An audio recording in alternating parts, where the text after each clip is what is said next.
Hello, everyone. I hope you're having a good morning, a good evening, wherever you may be.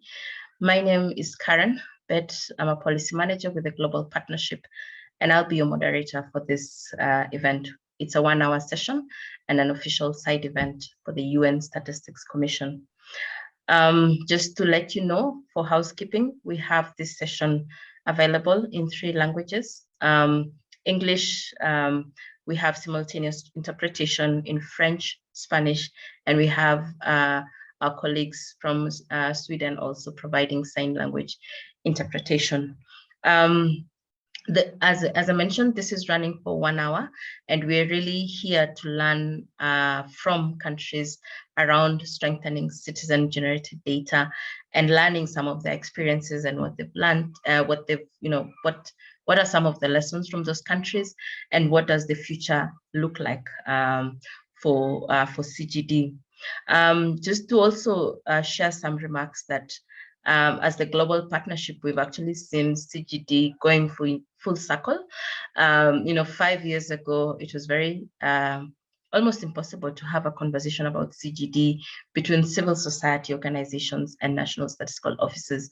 But we've seen the level of growth that citizen-generated data has made, and that it's now considered a valuable data source for filling data gaps, not necessarily only for official reporting or using it for official statistics, but valuable in and of itself. I must recognize the institutions and organizations that have joined us for this event. Thank you very much for making time to join us. The agenda for today is fairly short. We have about 4 things that we'll have for this session, and I'll just ask that we move to the next slide.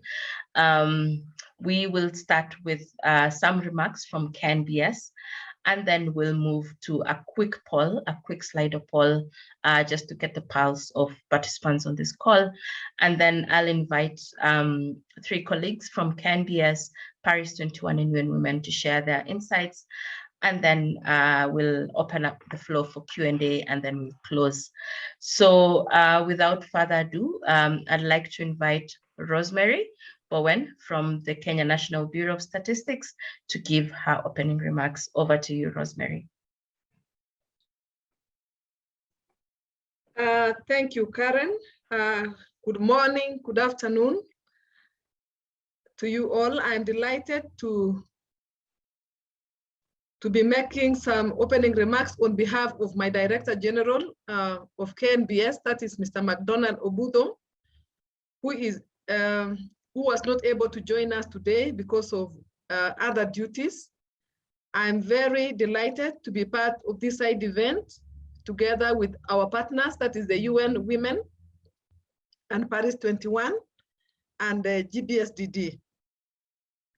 KNBS has been supporting the strengthening of alternative data sources to complement official statistics, one of which is citizen-generated data, which we as the Bureau have prioritized.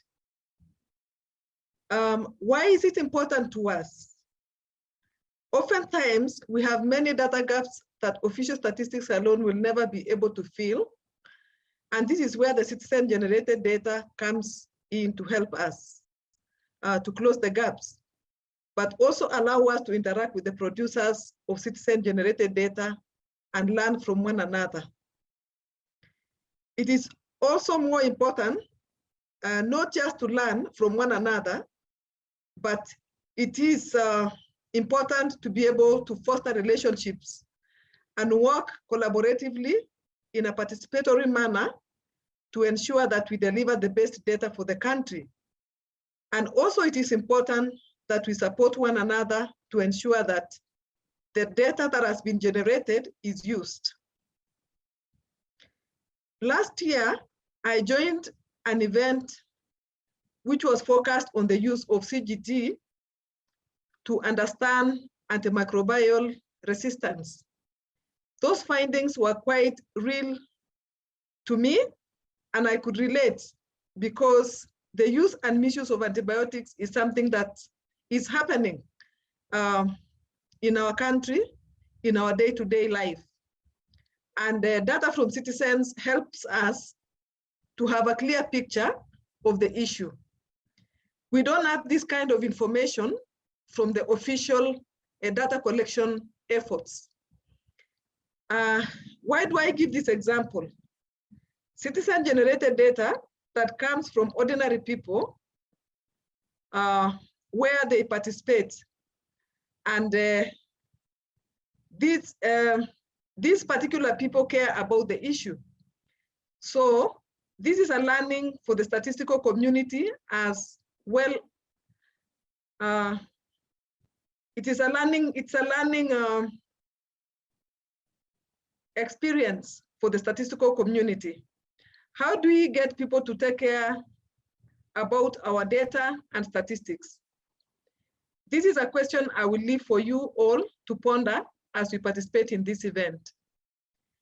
Increasingly, we as the statistical community are challenging ourselves to move out of the comfort zones and to be able to modernize the systems, to incorporate a wider set of stakeholders in the national statistical system, and to consider alternative data sources like citizen-generated data. The Directorate of Statistical Coordination and Methods at KNDS, where I am, exists to build and maintain these relationships with the producers of data as we continue to elevate the importance of data and statistics. So at the end of this day, we all care about quality statistics.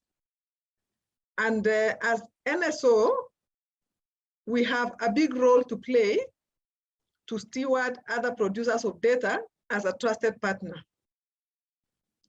As you will be hearing from other speakers that are here today, we have made efforts to strengthen CGD, and we are always happy to share our experience, but also learn from others on the approaches that they have used. We are also thinking about the future and how we can scale efforts in the region so that countries in East Africa can work with us. You will hear more details on our ambitions during this call. As I end, I would like to reiterate the importance of partnerships to strengthen data, not only for CGD, but for all data efforts. I thank you, and I look forward to a fruitful discussion. Thank you. Thank you so much, Rosemary, and thank you for your powerful points. I think you really raised some key issues or key points around participation, working collaboratively with civil society organizations, and some of the things that you have benefited as an NSO from that process. I'd like us to move now to the next section of our meeting, our webinar, and this is a very quick Slido poll. The question is, and we'll move to the next slide. If you can go to slido.com and enter the hashtag 732398. What's the first thing that comes to your mind when you think about citizen-generated data? We look forward to your feedback, and as you give your views, that is going to appear as a word cloud. So let's see if we can already start getting some feedback. Just go to slido.com and hashtag 732398 and share with us your feedback. What's the first word that comes to mind when you think of citizen-generated data? Crowdsourced, I see that's coming up. Crowdsourced again. So crowdsourced, so people generated together. Pluralism, that's a nice one. Local, that's really powerful. Democratization, so giving power to people. Filling gaps, that's great. Democracy, that's coming up again. Oh yeah, now it's coming fast and furious. Quality issues, personal experience, community, non-traditional data. It's coming. Citizen opinion, or their feelings about issues. I think participation is sort of really taking center stage as the one word that comes to people's mind when they hear or when they think about citizen-generated data. All right. Your feedback is still really useful. So continue giving us your thoughts. I see quality is also coming up. So those are some of the things we'll be touching on in this in the coming presentations. And with that, I think I want us to move to the next presenter, Sarah Omache from the Kenya National Bureau of Statistics. Sarah will be sharing the experience of KNBS around operationalizing citizen-generated data in the country. Sarah, the mic is yours. You have about 6 minutes. Greetings, everyone. My name is Sarah Omache.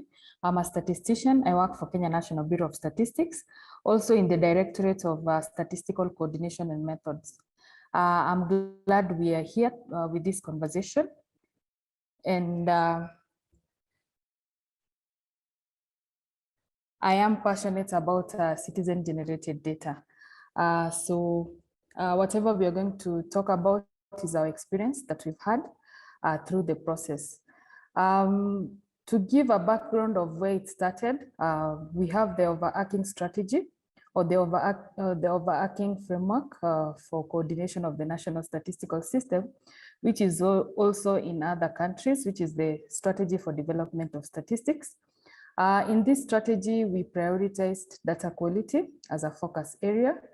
And one of the strategies that we captured to be used to enhance data quality was to fill data gaps using alternative sources of data alongside the traditional sources of data.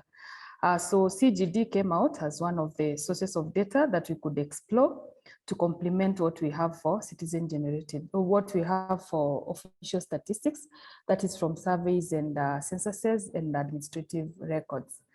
So apart from addressing the data gaps, we thought that by looking at other sources, we could manage the scarce resources because conducting surveys and censuses is not cheap, as we know.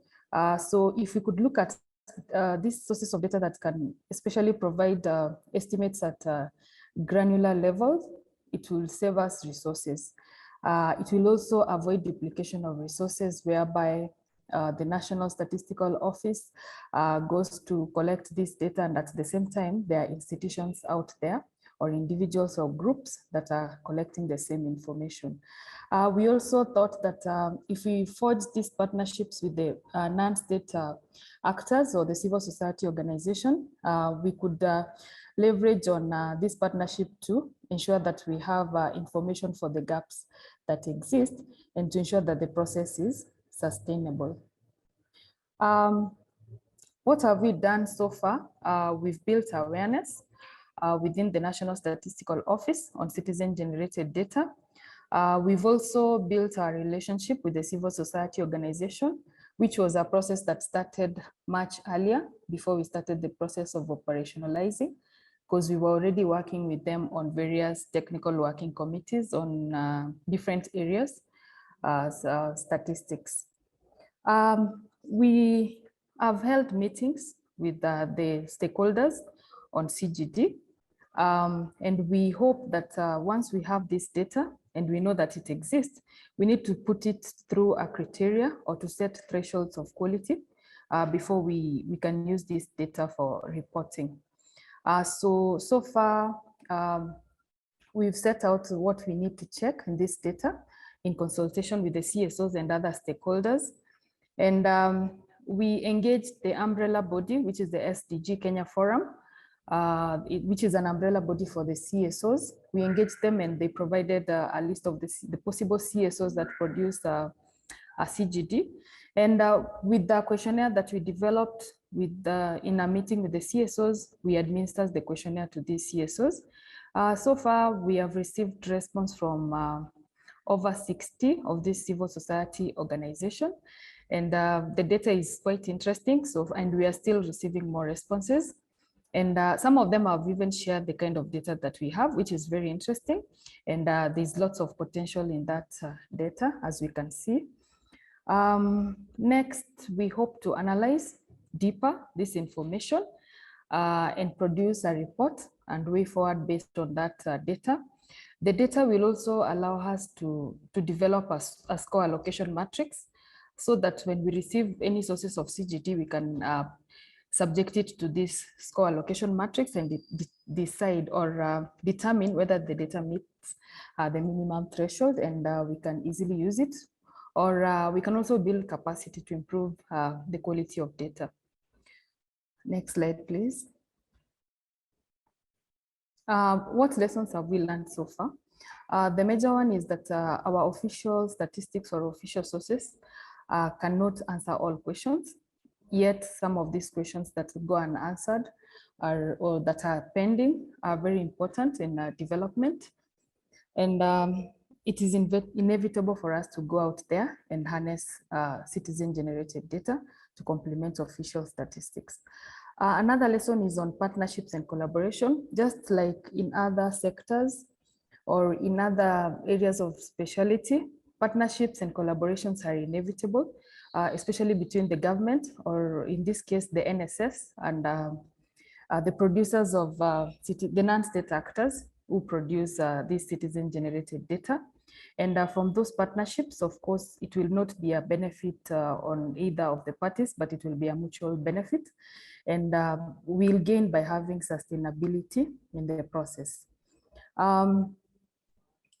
We also think that if we engage all the stakeholders in this conversation, who I believe are many of them are in this forum, we'll build ownership, and this one will help us steer the process forward and make it seamless. If everyone knows the importance of this endeavor of harnessing CGD to complement official statistics. So the ownership is an important element that will support this process. We also note that harmonizations of methodology is very important, in that the data that is produced by the non-state actors from non-official sources needs to be follow the international standards, the UN fundamental principles of official statistics, so that it is easy to look at this data in comparison with what we have from official sources, whether we are targeting disaggregation, or whether we are targeting, we are using this CGD to provide some basis for our surveys or censuses or monitoring initiatives. So the harmonization of methodology is very important. Then there is advocacy which always applies to both official and unofficial sources, in general, to advocate for statistics or quality data across the data ecosystem, and also awareness to build skills and to build acceptance or ownership of CGD for policymakers. And this needs to be a continuous process. As I said earlier, we need to make it sustainable. So we need to build a continuous capacity on awareness and building of skills of CGD. We are also looking at a way that will map the kind of CGD we have noted, or the kind of data that is available, that has been brought forth to fill any existing gaps, to map them to particular gaps.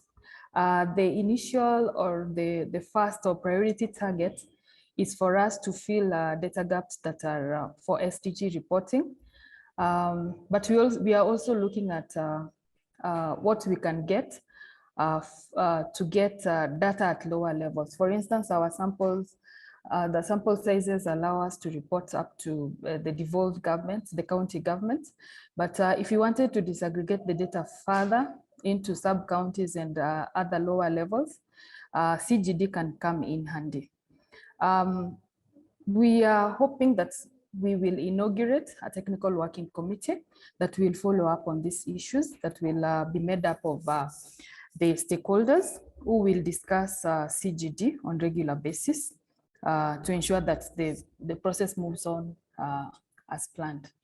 I think that is what I had for today. Thank you.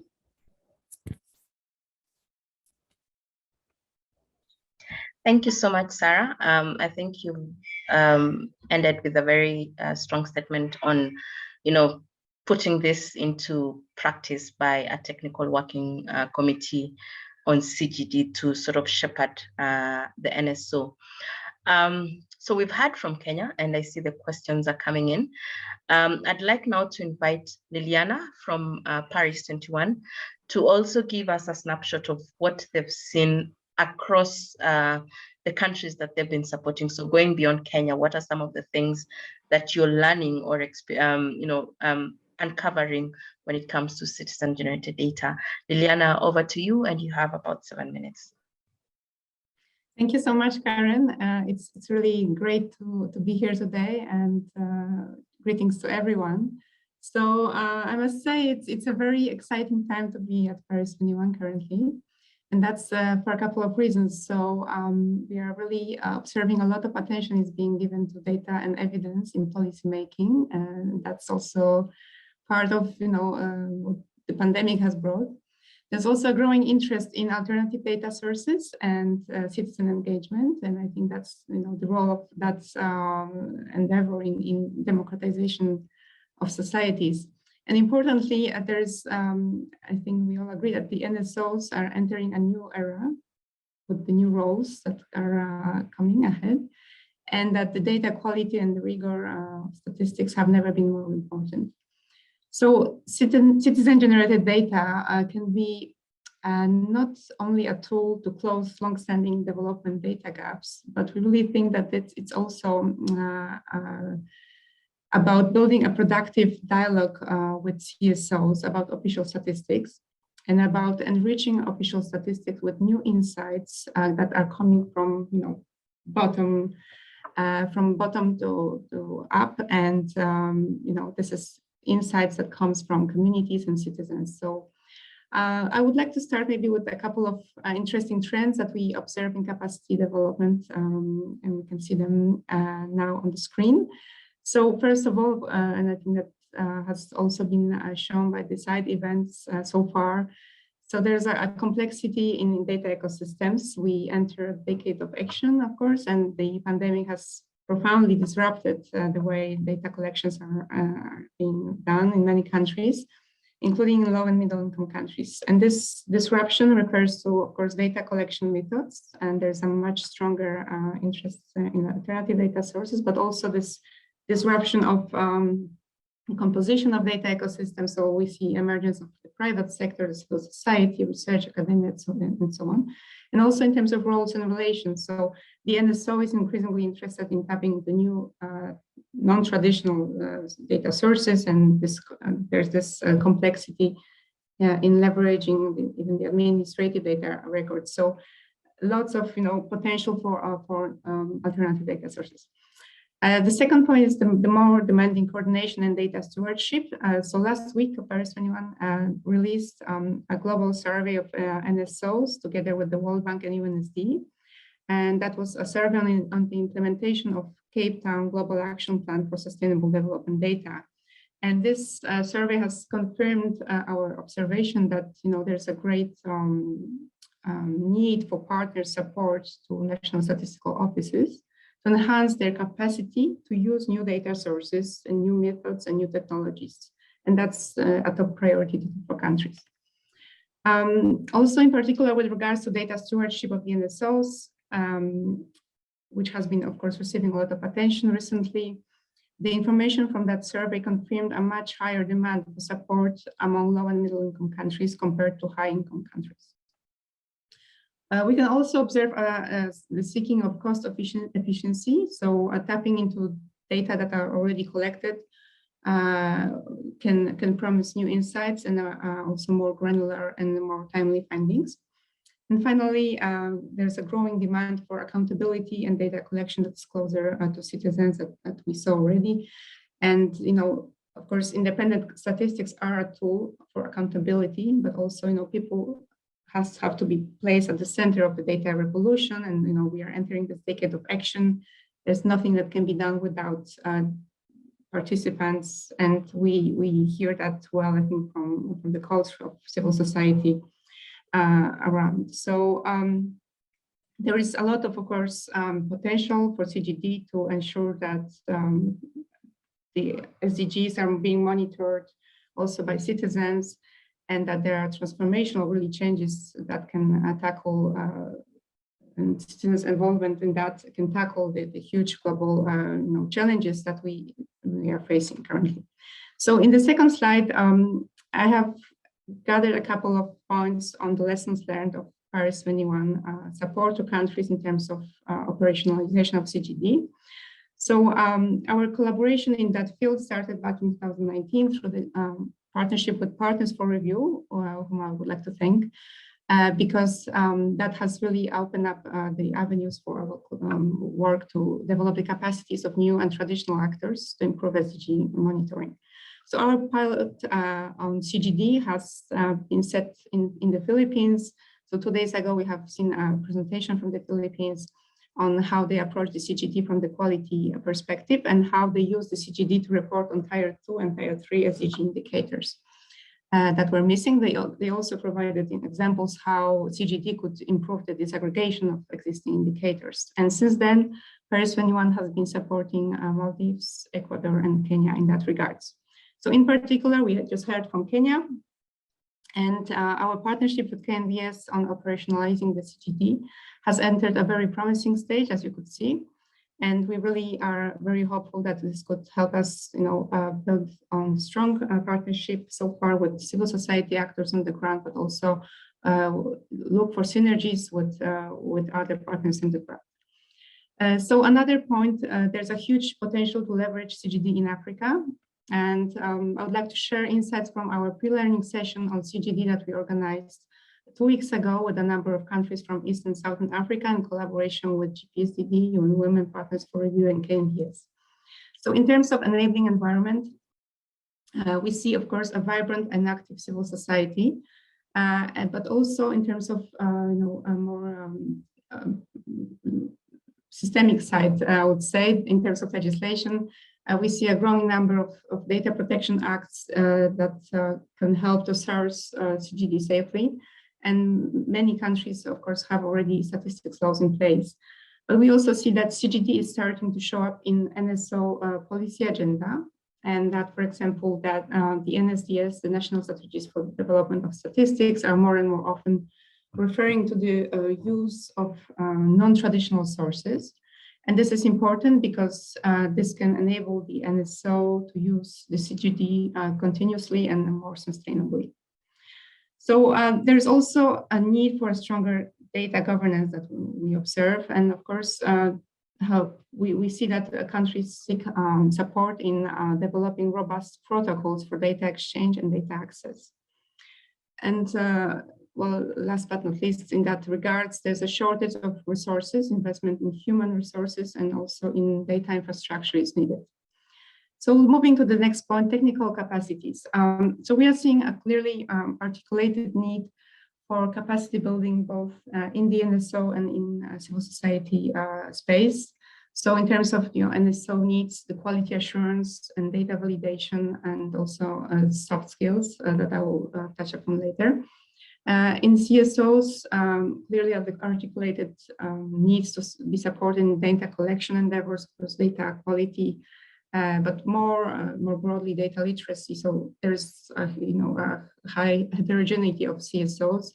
They differ in size, they differ in coverage, of course, and their approaches to data collection and their data skills. In terms of non-technical capacities, NSOs need more guidance on ensuring that the CGD is normalized so that it's integrated in their work, integrated in their policies and strategies, and also support in coordination with different actors, including non-state actors. So this is something new. Data stewardship, of course, comes to everybody's mind, and bringing attention of policymakers to the new insights that CGD can bring. For civil society actors, the challenge is, of course, to engage with the state, with all the rules, fundamental principles of official statistics, quality approach, methodologies, and the hierarchical ways of operating. So this dialogue has to happen at different levels, at the level of policy, but also at the level that is very technical. I think that's these are the main points. So I'd like to conclude that there is a huge role for development partners as a facilitator of dialogue between state and non-state actors to build these bridges and to bring these two groups together. There's a huge need for more investment in NSOs to embrace the new role and capacity building for CSOs. And the last point that I would like to make is that, you know, it's very important to understand that this is about it's about the journey and not about the destination. So it's really important to close data gaps, but the participation of citizens in this, you know, data value chain is of great value in itself. And this is a process-oriented endeavor rather than output-oriented endeavor. So with this, I would like to close. Thank you so much.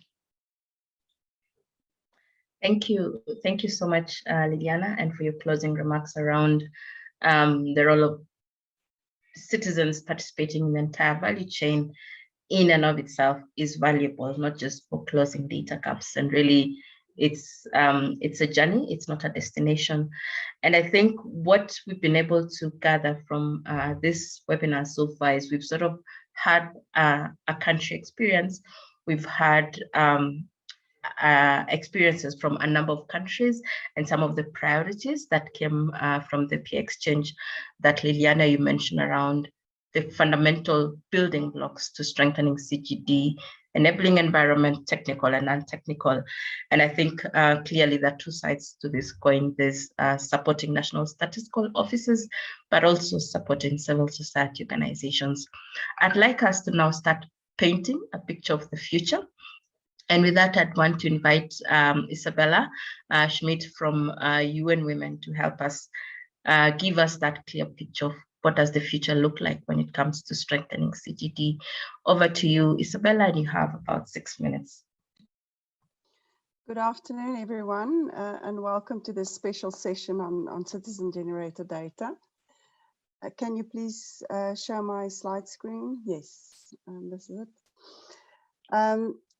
So about the middle of last year, Global Partnership for Sustainable Development Data, Paris 21 and UNWomen came together to see how can we work together towards achieving greater production of quality citizen-generated data, as well as the uptake and use for reporting purposes. We realized that each of these three agencies had a different skill set and strength to contribute towards the partnership, and felt that if we work together, the outcomes are going to be a lot more positive than if we work in isolation on this particular agenda. Next slide, please. So the aim of our collaboration is really to try and increase the availability and use of quality citizen-generated data.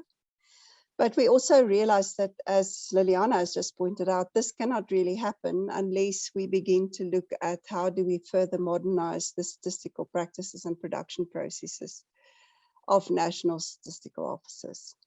And I think for us, what came in as an important part of our vision for this project was really that we should use, look at citizen-generated data using a human rights data approach, but also looking at data ecosystems as a whole and not just particular subsets of the data ecosystem, as Liliana has pointed out. Next slide, please. So some of the problems in the space of citizen-generated data have already been highlighted. I think when we did our little poll in the beginning, quality came up as a big concern, and I think the people who added that was really probably representatives from national statistical offices. And so we identified 3 pillars or tiers of issues that need to be addressed. On the left, you can see weak policy space, legal and financial environment to produce and use citizen-generated data. So here we specifically look at what are those frameworks, guidelines used at national level towards guiding the production of this. And then, of course, quality comes in here as an important component. Secondly, the technical challenges within the NSS, as well as among civil society organization players, the private sector, and other key role players do feature significantly. Liliana has given some examples of that. And then, of course, finally, there's a lack of access and limited capacity on the part of users to analyze specifically gender statistics. This is our domain. But we look at citizen-generated data much broader, in a much broader way. And you, as you know, most data actually can be eventually subdivided into, if you do sex disaggregation, into a gender perspective. So what are our responses to these three challenges?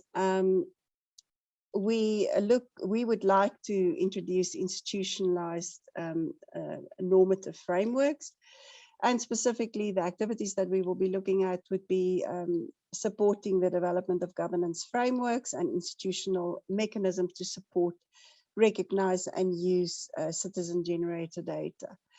And not exclusively, but particularly we are also looking at how can we strengthen that for SDG, VNR and other kinds of reporting. Secondly, we will be looking at coordination and building relationships between users and producers. And here, I think the partnership with Global Partnership is particularly important because we are looking at civil society as one of the main producers of citizen-generated data.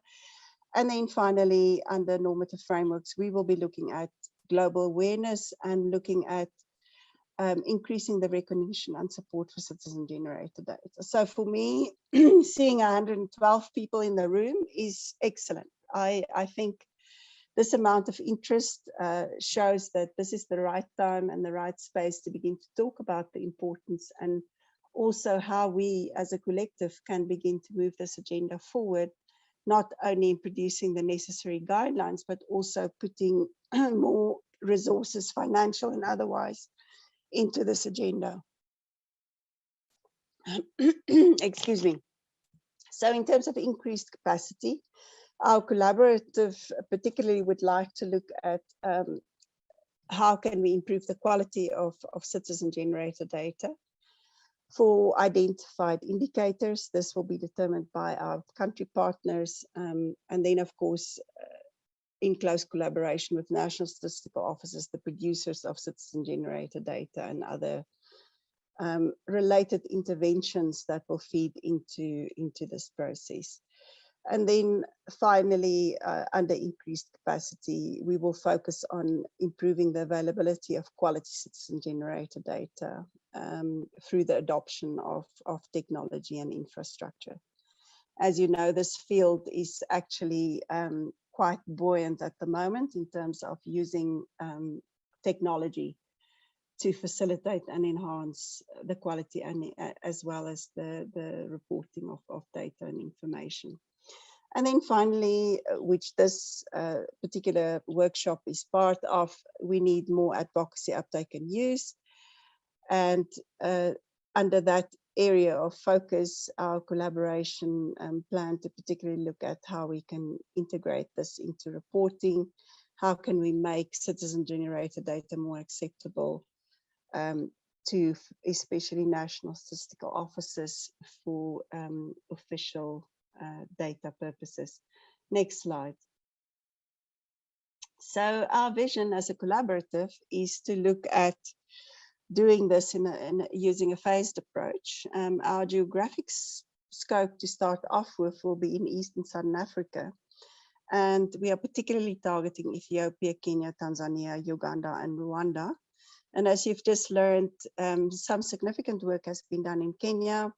UNWomen has done work in Uganda where we help to develop guidelines and a toolkit for the uptake and use of citizen-generated data in the national data ecosystem. And in Ethiopia, there's also been some very interesting initiatives by the Bureau of Statistics in partnership with civil society organizations. So we've selected these countries, we would like to build on existing initiatives and move it forward, but not in isolation. We realize how important it is to begin to peer-to-peer learning, because this is a new field of statistics for many of us. and also how we can use the learnings from this to elevate it into replication into other regions and other countries, perhaps in the same region. So we are looking at a 3-year time horizon, and as I indicated earlier, it's a partnership between UNWomen, the Global Partnership for Sustainable Development Data, as well as Paris 21. So this is the end. I'm handing back to Karen so that we can begin to also see what our audience think about this proposal. Great. Thank you so much, Isabella, and thank you to the audience for your questions. I'd want to now go back to my panelists and just respond to some of the questions that have come through the chat and the Q&A. I'll start with you, Sarah. There have been 2 questions that I'd like you to address. One came from Sheikh, and then another one came from 2 other colleagues. Just touch on the indicators, the SDG indicators that you envision could be closed by CGD, and what's your approach to identifying those indicators, and then touch also on the strategies that you're taking as KNBS to enshrine CGD into the National Statistical Office. So Sarah, if you can please respond to those questions. Thank you, Karen. I think my colleague Rosemary has responded on the SDG indicators, but I can still give it a go. We are hoping that from our inventory and doing the gap and mapping process, we'll prioritize a number of indicators that you can, of course, you cannot handle all indicators at the same time, but we'll need to prioritize. As we work with the CSOs or the non-state actors, we've been working with a number of them in the gender, in the governance. We've also worked with a number of them on, sorry, excuse me.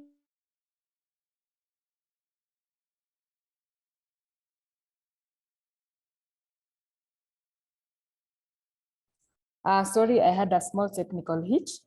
As we've been working with them in a number of our technical working committees, such as gender, governance, and other social statistics. There's also a growing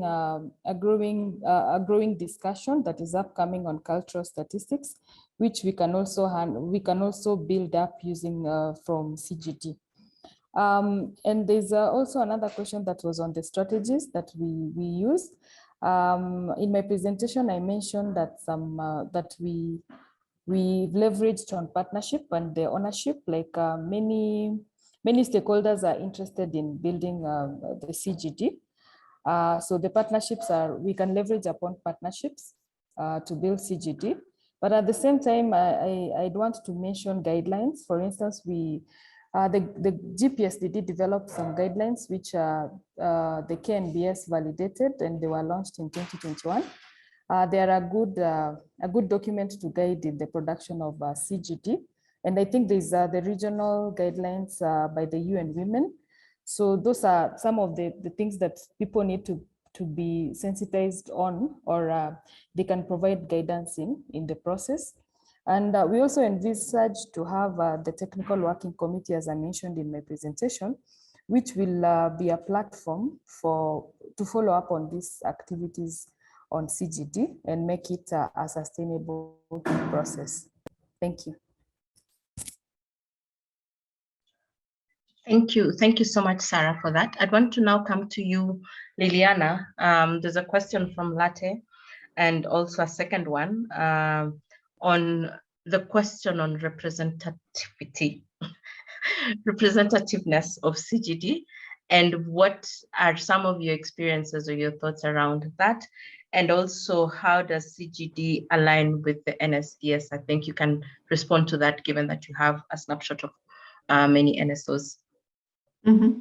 Thank you so much for this question, Latte. So let me, I think, put one thing straight. I think we all have to understand that citizen-generated data will never replace traditional surveys and censuses, which are a very costly and huge undertaking, simply because civil society actors cannot afford it, and that's not their interest. So different civil society organizations can produce different types of data. Some of them, if they are big enough, they can have national coverage, but some of them can also be very local.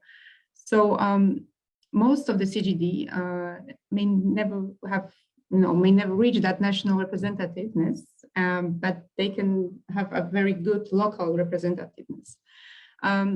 It's important to bear in mind that a CGD can provide insights into incidents of very important phenomena, like, for example, gender-based violence, human trafficking, disabilities, or even climate change. So last week we've heard from Ghana, where a pilot on marine litter has been undertaken as CGD. So with this, I would like to also point to the role of the NSO. So NSO, in that partnership with civil society actors, can ensure, well, the role is, if that data is to be reused, the role is to ensure that the data use is validated in terms of quality. So that means looking at accuracy of CGD, relevance, coherence, methodological soundness. So these are the criteria that Sarah has been mentioned before.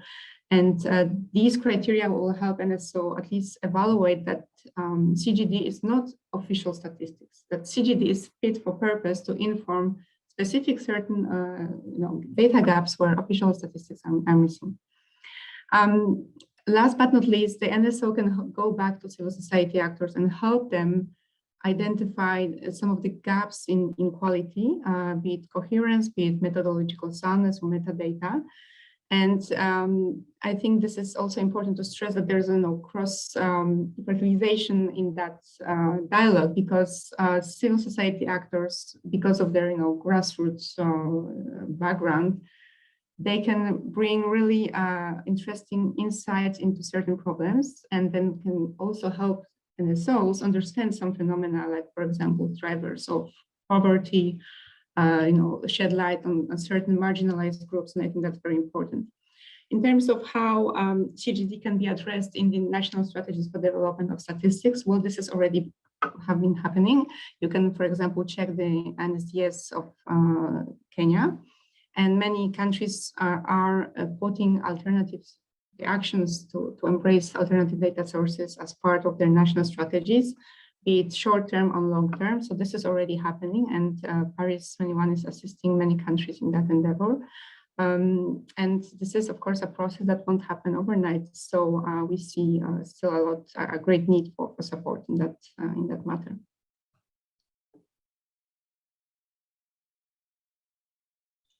Thanks. Thanks so much, Liliana, for that response.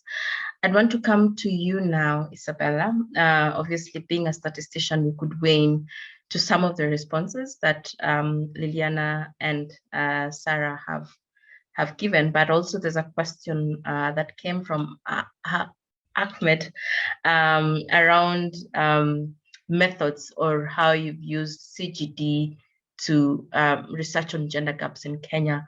And I'm thinking about the Women Count work and how you've applied some of CGD to respond to some of the data gaps there. Over to you, Isabella. Thank you, Karen. So in Kenya itself, we have focused our Women Count work primarily on using official data. I think most of the work that was done on citizen-generated data in Kenya was the work that was done by Paris 21 and Global Partnership. However, in Uganda, we've done some work, and my colleague Grace Buleri is in the room as well. And that work has been really promising, in addition to developing the guidelines, in supporting grassroots organizations on how to better harness community participation and information that was collected in a participatory manner in the reporting processes of government, especially related to service delivery. So I think there are examples, but from a statistical perspective, we are really at the very beginning of understanding what it is that needs to be done to elevate citizen-generated data to a point where its credibility, its replicability, and its representativity speaks to the needs of, for example, Sustainable Development Goal reporting, DNR reporting, etc. And I think there's a lot of statistical work that still needs to be done, even methodological work, you know, to further explore bringing citizen-generated data into the fold, because it's really important, and I think it answers questions that we often cannot respond to from official data sources. Over to you, Karen. Thank you. Thank you so much, Isabella. We're sort of coming towards the end of our session, and I'd want to just give the next part of this webinar to closing remarks. And with that, I'd want to invite Johannes from Paris 21 to start with his closing remarks. Over to you, Johannes. Well, thank you so much, Karen, and thanks so much to all of you who participated in this really exciting and interesting seminar. The hour has flown by. I mean, it's just amazing to listen to all the various threads of conversation around citizen-generated data. Let me just start by saying it seems that the question for a long time was, should national statistical offices at all look at citizen-generated data? And it was always seen like a little bit was with skepticism as one source of alternative data. And eventually, for the last years or so, for the last decade or so, it was a little bit suspicious to look in citizen-generated data. Now, if I look at the conversation that we just had here as part of a side event for the United Nations Statistical Commission, the question doesn't seem to be anymore, should we look at it, but how? The question is not if, but how can we make use of it? So I think that's a very important shift in the conversation. And I'm also extremely excited that in particular African countries, here we heard about Kenya and Uganda, but there are a few others, take to some extent a lead in this conversation. And this is really exciting. Let me also add a word of caution. We are all excited, and I think it came through one of the questions that I just saw in the chat. Is cultural and social norms a barrier to CGD? We should be aware that civil society organizations are not, I mean, we have to be aware that civil society organizations are also in some way lobby groups that project the interest of their members. And as a state, as a government, as an elected government, of course, we have to be bearing this in mind in engaging with civil society organizations. So lobbying could be for very, very good purposes, and we heard many of those, but there are also lobby groups, unfortunately, that lobby for their own self-interest and that have very specific interests that maybe are not in the overall public interest. So I think just the awareness of how complex those processes are as we dive into the nitty-gritty detail, and I think some of the points have been mentioned here, is something we should at least appreciate. And which the word that came up most strongly, if you look at the word cloud in the beginning, was participation. Now, participation, everybody says, it's great, let's just have another meeting, let's just meet with these people and discuss. Let's also be aware that participation is very costly. It's very costly, it's lots of time, and that in particular, poor people don't have enough time at times to join all these conversations. So basically, what I wanted to say here is this move from the if to the how question is very important.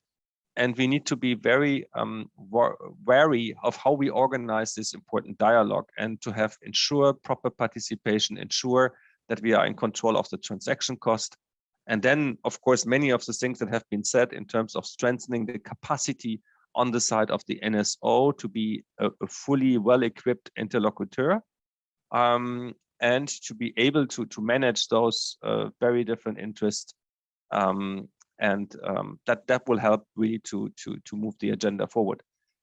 Let me also add, that was more the sort of point that I wanted to flag, because at times I felt it's not given enough attention. The other more positive point is that the engagement with civil society organization, and this has been partially mentioned by my colleague Liliana, is the trust. The trust, I mean, we have to see the context, and we are currently working is coming out of, hopefully out of COVID in the next couple of months, let's say maybe 1 or 2 years in many countries. So building back better, creating trust. And the COVID has shown us that numbers per se are, I mean, closing data gaps is not an objective per se. Objective is that those data are used for good policy making and will change people's life. And we have seen that with even the best quality data, sometimes populations were not believing in it because they said this is all lies. So the trust component of these citizen-generated data and how they can help is something we should also look more into, and should give us another argument to go more into the nitty-gritty detail of this conversation. So let me close here by saying I'm very excited about all this, and we are very thrilled by this excellent initiative by GPSDD, by Karen and colleagues, and UNWomen, Isabella, and my colleagues. And we hope we can move this exciting project forward. So thanks so much, Karen, for giving me the opportunity for just a few thoughts. Thanks very much. All right, thank you so much, Johannes, and thank you also for your dose of reality, so that we are, thinking about the practicalities as we go forward into the future of CGD. I'd want now to invite Papa Sek from UNWomen to also share his closing remarks. Papa, over to you.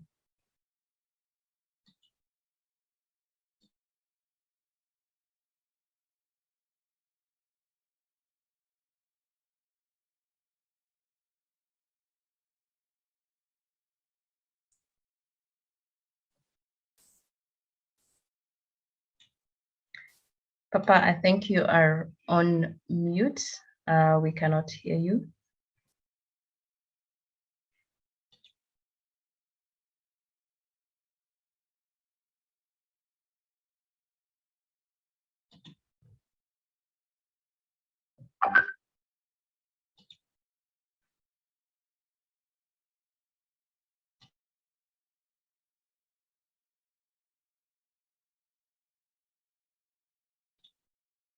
Okay, Papa, I think we're having some technical hitch. We can't see you nor hear you.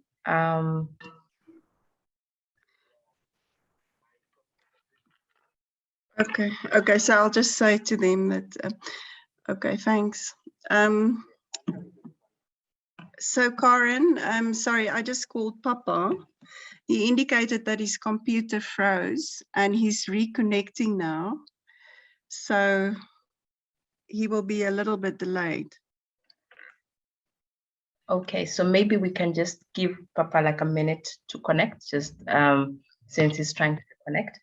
I think I could, I think just looking at the comments that have come through around the trust aspect, being fascinating and complex is true. And I think that's the reality about CGD, and also thinking about, participation is not going to be easy, especially when you're trying to forge a common agenda. So I think those are some of the things that I'm taking away from this meeting. Papa, I see you've reconnected, so just checking that you're able to speak now.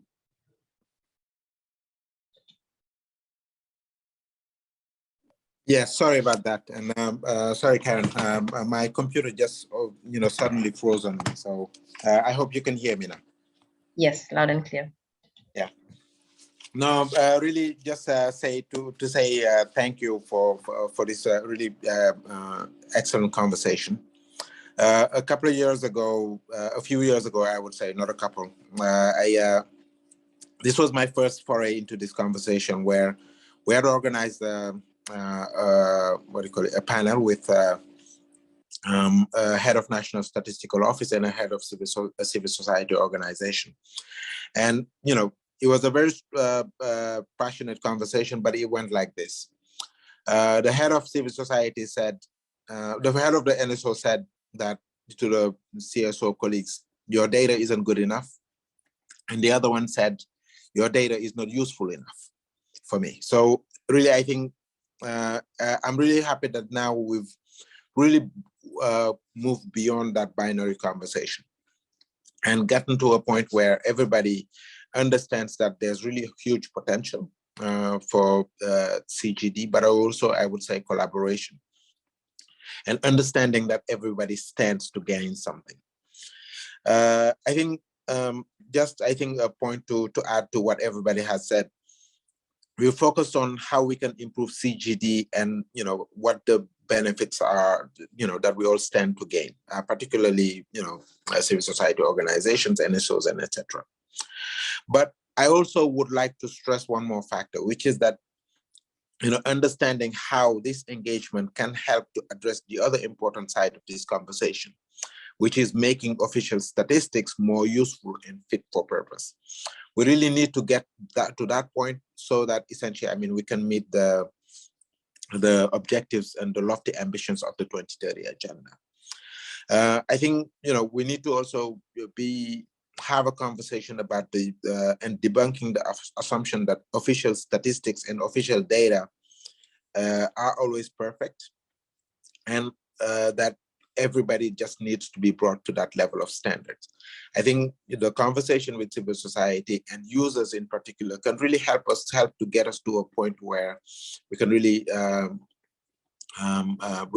start to understand a little bit better, you know, how to improve CGD, but also how to improve official data so that it is more useful. But really, thank you very much for this conversation. It's really been excellent. Thank you. Thank you so much, Papa, and thank you for connecting. Just to give us those parting shots, I think they're really powerful. And what I'm taking away is data good enough, data useful enough. So I think really the challenge is on us as the data community around how do we actually move CGD to the next level. Our hour is up, so we need to end this, but thank you so much. Thank you for your feedback in the poll, and thank you for your active participation. You can keep in touch. My email, I'll put it on the chat, as well as Liliana's and Isabella, so that we can move forward this conversation.